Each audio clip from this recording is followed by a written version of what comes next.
بسم الله الرحمن الرحيم. ازيكم عاملين ايه؟ وصفة النهاردة كتير قوي ما يعرفوهاش.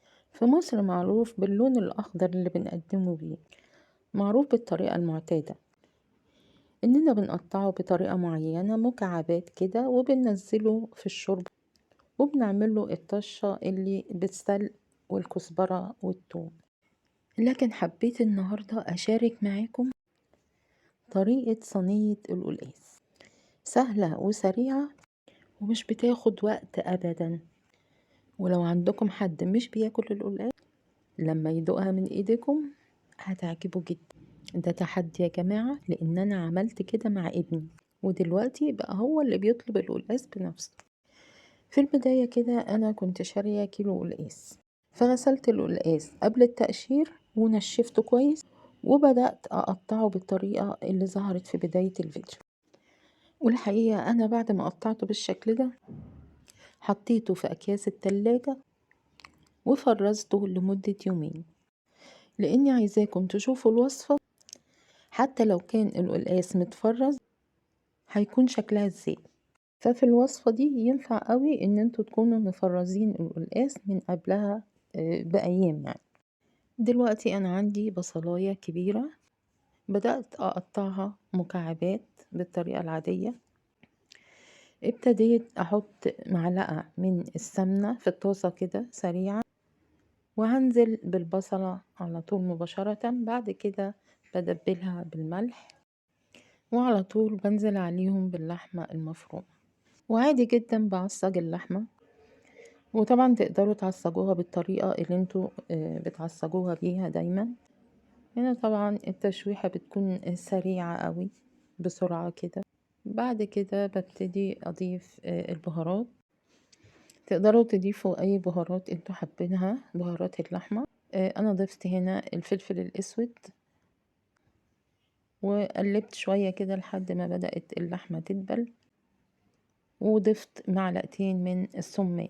غير انه بيدي لون احمر للحم، بيخلي الاكل خفيف. لما بدأت ريحة التوابل تظهر مع اللحمة كده خلاص انا ابتدي اطفي عليها. وبكده انا خلاص حضرت الحشوة اللي هستخدمها في الصينية. دلوقتي بقى ابتدي اقطع بصلاية متوسطة.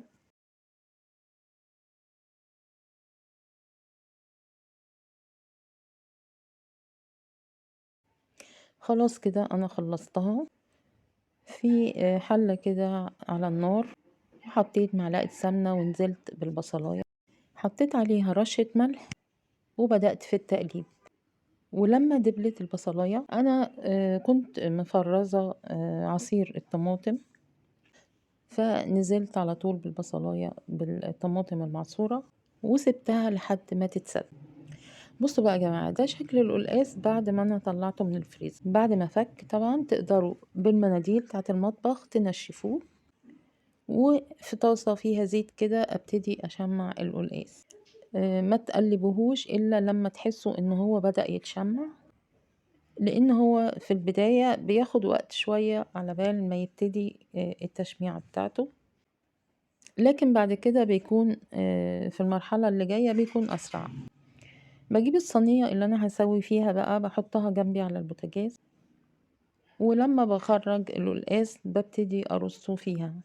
ولما بتكمل طبقة الأرضية في الصينية ببتدي أحط عليها طبقة من اللحمة المعصرة.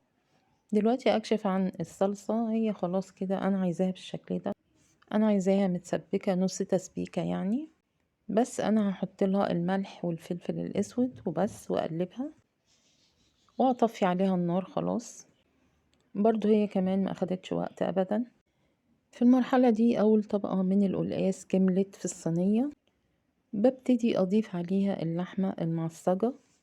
وبدأت بعد كده اخد اللي استوى من القلقاس اللي في الطاسة ورصيت طبقة كمان، وحطيت طبقة تانية من اللحمة المعصجة وغطيت بطبقة القلقاس الأخيرة. وبعدين ضفت الصلصة اللي هيستوي فيها القلقاس في الفرن. مدة التسوية تقدروا تخلوها يعني تلت ساعة، واللي عايزه يبقى متشرب زينا كده يزود يخليها نص ساعة في الفرن. وتقدروا تقدموا جنبه رز أبيض أو يتاكل بالعيش وجنبه سلطة عادي. وبالهنا والشفا ليكم.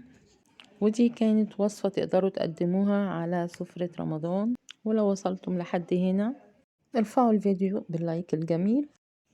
اكتبولي في الكومنتات أنهي طريقة للقلقاس بتحبوها، ومين أول مرة يعرف طريقة القلقاس دي. واللي ما يعرفش الطريقة دي بتمنى تجربوها وهتعجبكم جدا، وهتنسوا الطريقة الأساسية. أشوفكم في فيديو جديد، هتوحشوني كتير.